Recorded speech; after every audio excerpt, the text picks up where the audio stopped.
हरि बोलो दशरथ नंदन लाल की बलिहारी बलिहारी बोलो दशरथ नंदन लाल की बलिहारी बलिहारी बोलो।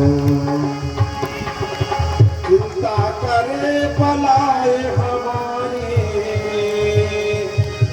चिंता करे पलाए हमारी इस माया जंजाल की बलिहारी बलिहारी बोलो दशरथ नंदन लाल की बलिहारी बलिहारी बोलो।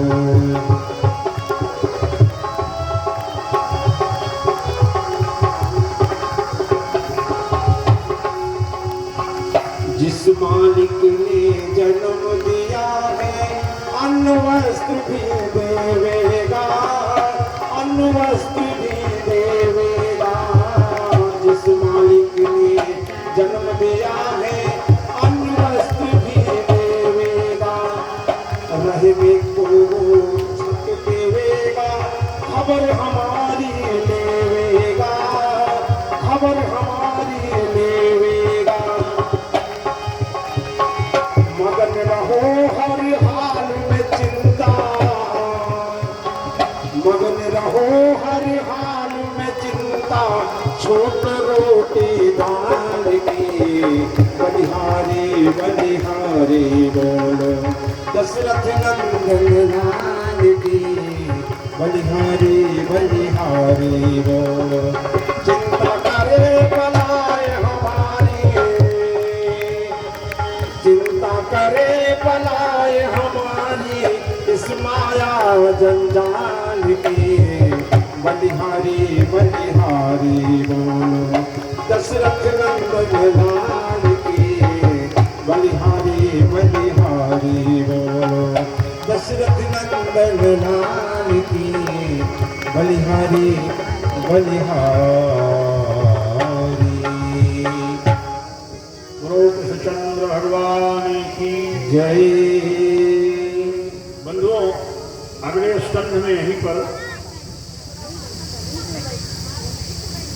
हिरण्याकशिप की तपस्या का वर्णन हुआ और तपस्या करने के बाद ब्रह्मा से वरदान प्राप्त करके तब तक उसको एक पुत्र भी पैदा हो गया था, प्रहलाद। भगवान के परम भक्त। कथा विस्तृत है, समय कम है। किस प्रकार से भगवत विरोधी हो करके हिरण्याकशिप ने प्रहलाद की ताड़ना की है। प्रहलाद भगवान की परम भक्त, क्योंकि मां के गर्भ में ही नारद से उपदेश उनको मिल चुका है। लेकिन भगवान के भक्त का अमंगल जल्दी कोई कर नहीं सकता। यही इस कथा में बताया गया है। विभिन्न प्रकार का उपक्रम करने के बाद दो चीजें इस कथा से आपको मालूम होनी चाहिए। भगवान के ऊपर जिसका भरोसा है उसका मंगल दुनिया में कोई कर नहीं सकता। और दूसरी चीज क्या बताई गई इस कथा में, पिता कितना भी पुत्र को तारीफ क्यों न करे, लेकिन पुत्र को कभी भी पिता के विरोध में नहीं जाना चाहिए। विरोध का मतलब, जिस समय हिरण्याकशिप का वध किया और वध करने के बाद भगवान नरसिंह प्रहलाद के सामने है, क्रोध में थे। इतना क्रोध था कि धरती धसी जा रही थी।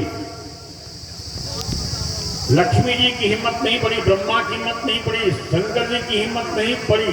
सभी देवताओं ने आकर 17 श्लोकों में यहां पर वंदना किया है।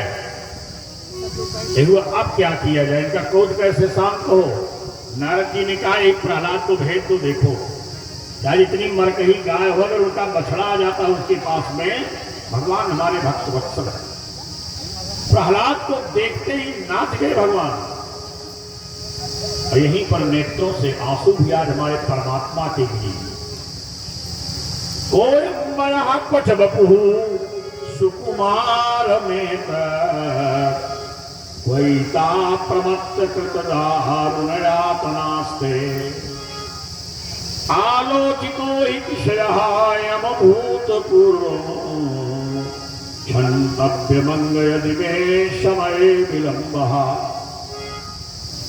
भगवान ने भक्त से क्षमा मांगी है यहाँ पर, प्रहलाद मुझको आने में बहुत देरी हो गई, एक दुष्ट आपको बहुत कष्ट दिया, मेरे कारण आप कष्ट सहे, मांग लो जो इच्छा हो।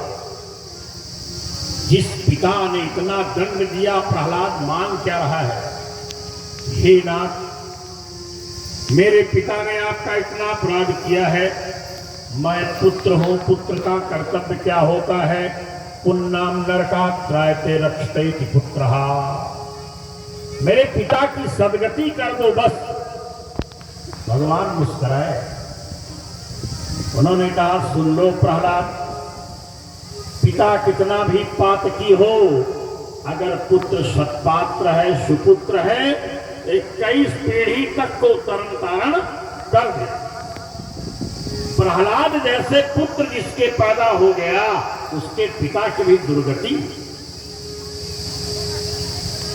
विधिवत समझाया और यही कहा जा करके सनातन धर्मानुसार अपने पिता की क्रिया करो।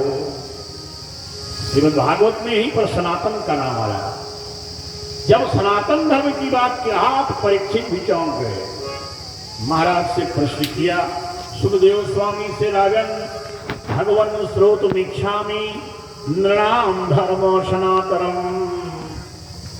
महाराज, वर्णासमाचार्युतम यत्मान बिंदते परम। हम जानना चाहते हैं सनातन धर्म क्या है, किसको सनातन धर्म कहते हैं? बंधुओं, सनातन का मतलब है सृष्टि से लेकर आज तक जो लगातार चला रहा है, जिसमें कोई परिवर्तन नहीं हुआ है, वो सनातन है। गुरु कृष्णचंद्र भगवान की जय।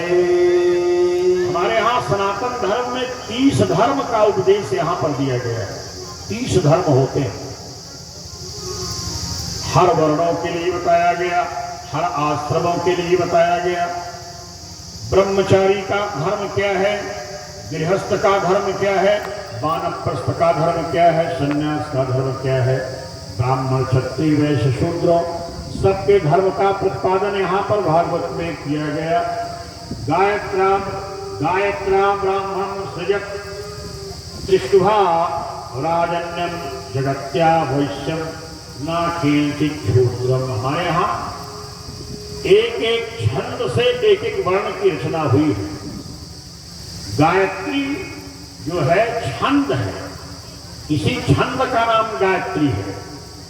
गायत्री किसी देवी का नाम नहीं है, गायत्री छंद है। गायत्री छंद से ब्राह्मणों की उत्पत्ति हुई है।